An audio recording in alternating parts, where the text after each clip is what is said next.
ऐसा है कि नारकोटिक्स और गैंगस्टरिज्म, इसके खिलाफ एक नए लेवल की फाइट जम्मू जोन की पुलिस ने पिछले दिनों में से ऑलरेडी शुरू करी थी।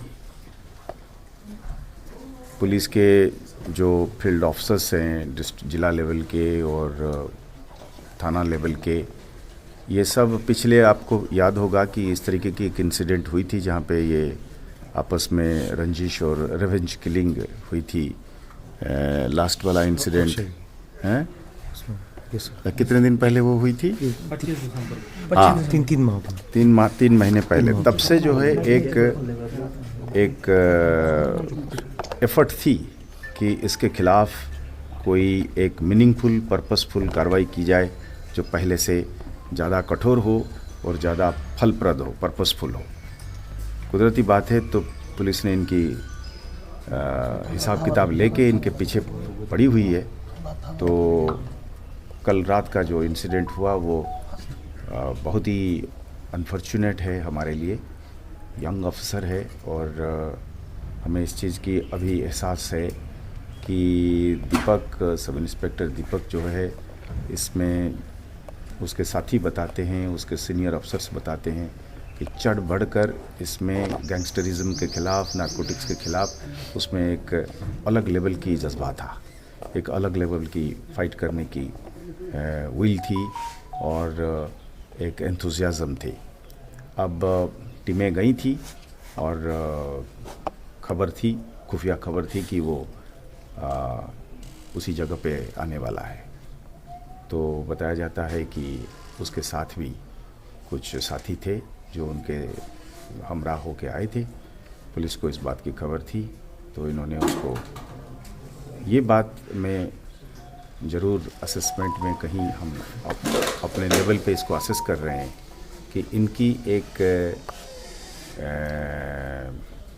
हम कहेंगे कि एक जैसे पुलिस को देखकर, यूनिफॉर्म को देखकर, कानून को देखकर ऑर्डिनरी क्रिमिनल जो है आमने सामने नहीं होता है, पर लगता है कि इन लोगों की गैंगस्टर्स की और बाकी नारकोटिक्स की और इनकी अंदरूनी इस तरीके से एक नेक्सस बन गया है, उनकी हिम्मत पहले से ज़्यादा बढ़ी है और इसलिए इन्होंने वेपन भी रखते हैं और इसको इस्तेमाल करने की भी हिम्मत रखते हैं।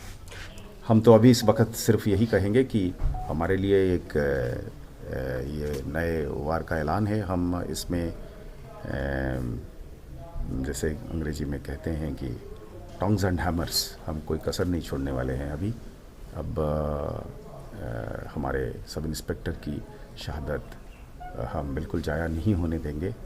हम गैंगस्टरिज्म के और नारकोटिक्स के ख़िलाफ़ हमारी जंग को इससे तिगुना चौगुना लेवल पे ले जाएंगे और हम इंश्योर करेंगे कि आखिर आदमी जो है इसमें गैंगस्टर्स के और नारकोटिक्स सिंडिकेट के ख़त्म हो जाए। सर, जिस तरह ये बॉर्डरिंग स्टेट पंजाब में गैंग्स कई सारे एक्टिव हैं, क्या उस तरह का कल्चर यहाँ पर भी अडॉप्ट करने की कोशिश ये गैंगस्टर्स कर रहे हैं? और ऐसे में क्या कोर्स ऑफ एक्शन पुलिस का, जम्मू एंड कश्मीर पुलिस का? हमारे एक सुचिंतित वाइड स्ट्रेटेजी बन रही है। हमें इसके जड़ तक जाएंगे।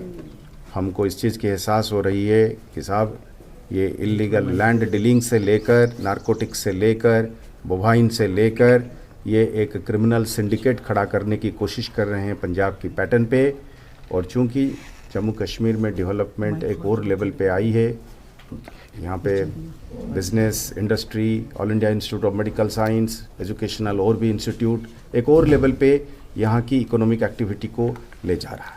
तो कुदरती बात है, इसको लेकर एक गैंगस्टर गूंज खड़े हो रहे हैं। ज़मीन को लेकर उसको खरीदो फरोख्त में और चीज़ों में ये मुलव्वस हो रहे हैं। हम अभी ये सांप को अभी कुचल के ही रहेंगे। कितने लोग सर पूरे घायल हुए इस पूरे गोलीकांड में? नहीं, कोई और घायल होने की तो कोई और संभव नहीं है खबर। आपस में उसमें जो जिसने गोली मारा, इसको फिर मारा गया मुठभेड़ में। क्या बताया रहा है, कितने गैंगस्टर मौजूद थे उस मौके पे? अभी तो ये इन्वेस्टिगेशन में हम, अब मेरे ख्याल में ठीक नहीं रहेगा कि मीडिया के सामने बताया जाए कि कितने थे, किस में आए थे, कैसे भागे हैं, क्या नंबर था। हमारे इन्वेस्टिगेशन के ऊपर उसका असर पड़ जाता है। तो अभी सिर्फ इस वक्त इतना ही कह पाएंगे कि एक एनकाउंटर हुआ, हम तैयारी के साथ गए हुए थे, हमारे पास खबर थी कि ये आया हुआ है। तो अनफॉर्चुनेटली हम कोशिश कर रहे थे कि उसको ज़िंदा पकड़ लें, क्योंकि हमारी कोशिश ये रहती है पुलिस की कि देखते ही हम गोली नहीं मारते हैं। सरप्राइज़ उसके हाथ में रहता है, पहला बार उसी के हाथ में होता है, हम कानून में बंधे हुए होते हैं, इसकी फ़ायदा वो ले गया। तो पहले भी ऐसा इंसिडेंट सर, ये पंजाब में मान हुआ के था जब चलें पुलिस कि गई अब थी। कुछ बड़ा जो क्रैकडाउन है वो पुलिस कर सकती है। मैंने आपको ऑलरेडी उस सिलसिले में कहा कि the fight is going to be of a different level in which it will be a fight to the finish. Thank you.